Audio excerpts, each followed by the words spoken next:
Hi everyone, welcome to the Whiteleyverse with me, Connor Whiteley, for another daily short story. Now, before I start today's story, please remember to like, comment and subscribe to the channel so you don't miss any new content, and the engagement really helps the Whiteleyverse with the YouTube algorithm.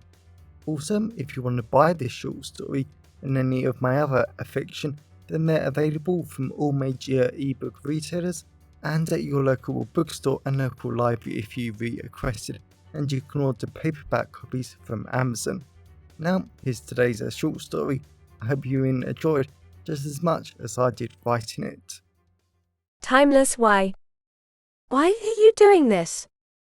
Navaeh just ignored the elderly man's final words as she released his body and he disappeared. She just smiled to herself because he was in a better place now. Instead of being sick, dying and in God's waiting room, he could live his wedding day over and over with his long-dead wife.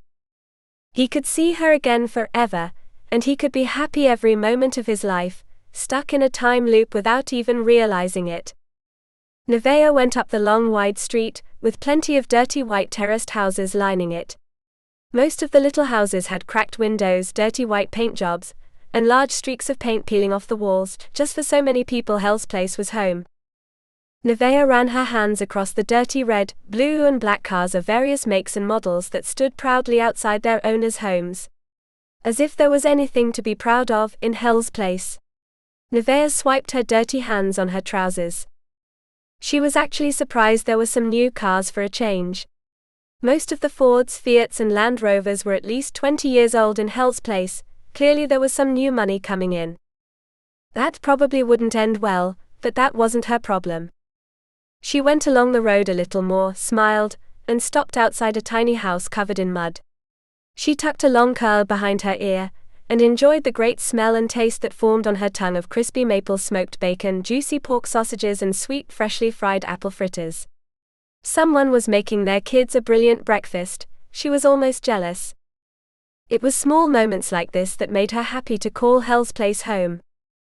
As much as no one liked to admit it, Hell's Place was a strange former council estate where people got murdered, disappeared and other weird and twisted things happened every day. Like Navaeh, she trapped people in time loops to harvest their time energy. She needed the time energy from all the activities, years and happy moments people wouldn't be able to live out because she had trapped them. She needed the energy to save the man she loved who was stuck thousands of years in the past after the two of them had built a time machine, and Hell's Place had sent her boyfriend Archie back in the past instead of her. She wanted to see him again, no matter the cost. But was it worth it? She really didn't know anymore. Navaeh crossed the pothole-infested road, went up a long narrow alley, and went along a small road. She didn't really like any of the roads in Hell's Place, but this one wasn't too bad.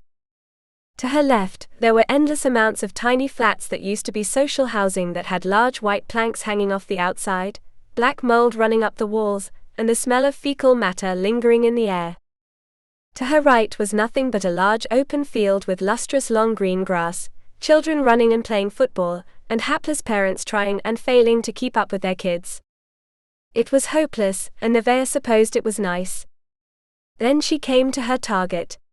The shrine, the chapel and the only remaining remnant of Edward Hale's stately home. Her hands formed fists as she stared at the ancient red and brown bricks that formed a partially imploded dome, round a rusty cross with a headless Jesus inside. She hated Edward Hales, the lord from the 1800s, who owned the land Hell's Place was based on. And because of a demonic pact he had made, he was still alive to run all the nightmares, schemes and murders that littered Hell's Place like a plague. He was the bastard who had sent Archie back 2,000 years instead of her. If anyone knew if Archie was still alive, it would be Edward. And she was going to summon him, whether he liked it or not. She tensed at the thought. A cool breeze brushed her neck and the taste of bacon formed on her tongue. She shook her head. This probably wasn't a good idea, because as far as she knew, Edward was half demon, but she needed answers, and he was going to give them to her. Navaeh went over to the shrine. She found a sharp chunk of ancient brick, and she pressed it into the palm of her right hand. A drop of blood splashed onto the ground. "Talk to me, Edward," Navaeh said. You know you want to.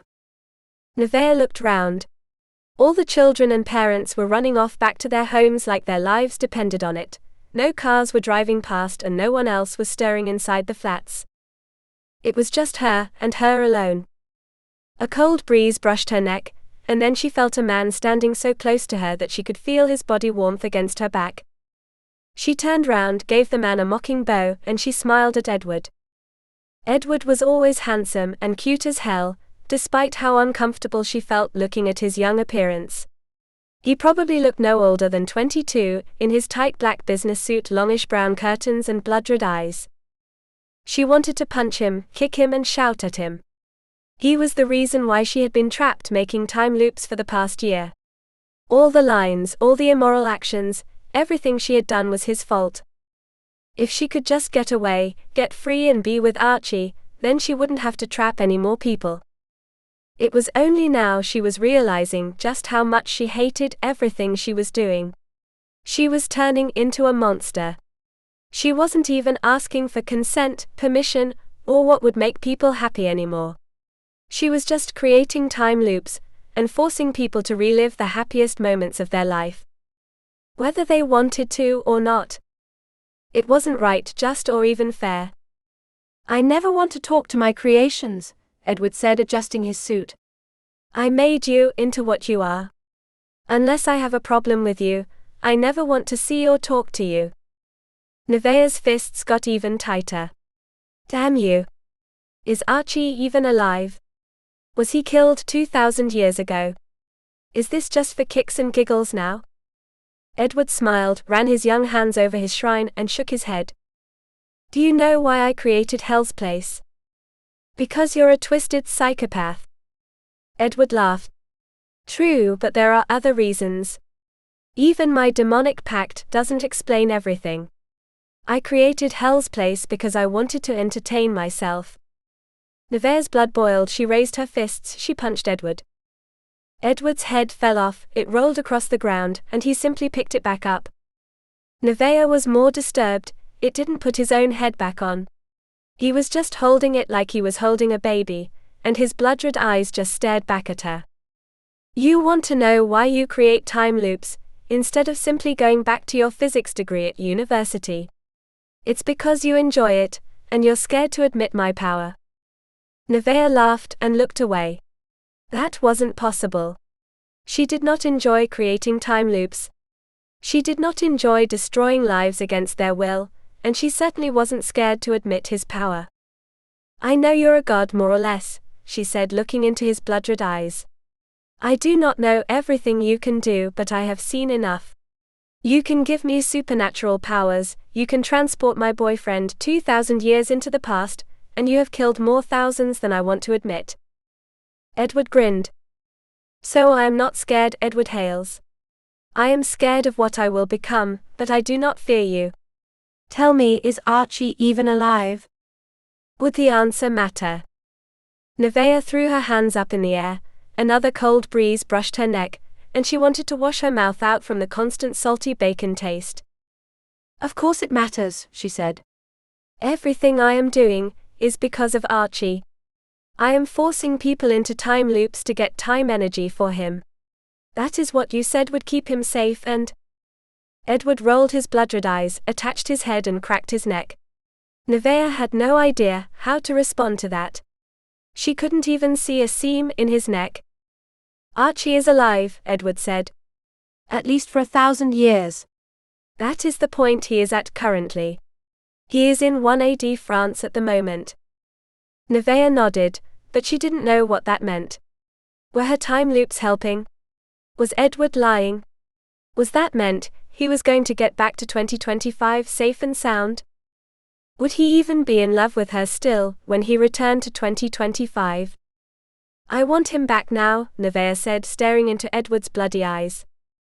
Edward laughed like she was a child, and he touched his shrine again. I cannot do that. Navaeh picked up a heavy chunk of brick, smiled and gestured she was going to throw it at the shrine. The brick turned to ash in her hand. Keep acting like a child all you want, Edward said, turning to walk away. Archie is alive, and if you want him to survive then keep making time loops. I cannot help him. He is beyond my reach, so everything is down to you. Navaeh's fists relaxed. She wasn't sure if that was a good or bad thing now, or if he was even telling the truth. Edward was a monster, so there was no telling what he wouldn't lie about. If you stop making time loops, then he will die, Edward said. Navaeh opened her mouth. Edward disappeared, and so badly wanted him to come back so she could give him a final punch. She really couldn't escape the nightmare of Hell's Place. It didn't matter if she didn't want to create time loops, trap people against their will, and take them out of the current timeline so their friends and family would never see them again.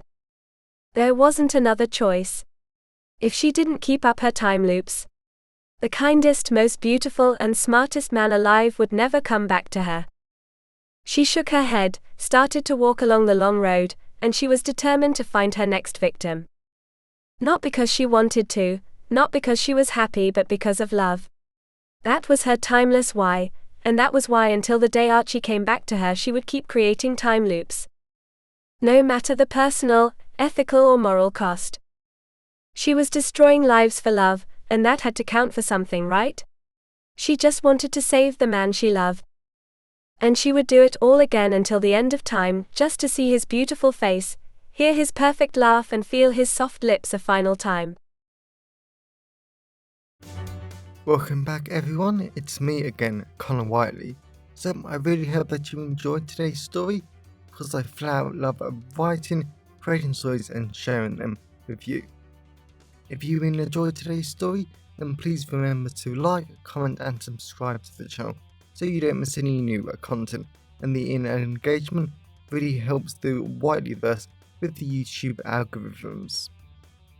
And if you want to buy this short story or any of my other fiction, then they're available from all major ebook retailers, and you can get them from your local library if you requested, and you can order the paperback copies from Amazon, your local bookstore or local library if you request it. Lastly, if you want to support the channel on a one-off basis, then you can now buy me a coffee at buymeacoffee.com/Connor Whiteley. Also, if you know anyone who would enjoy today's story, then please share it with them. I'm always really grateful when you wonderful people help spread the word about the channel. So, thanks for watching the Whiteleyverse, and I'll see you again soon. Have a great day, everyone.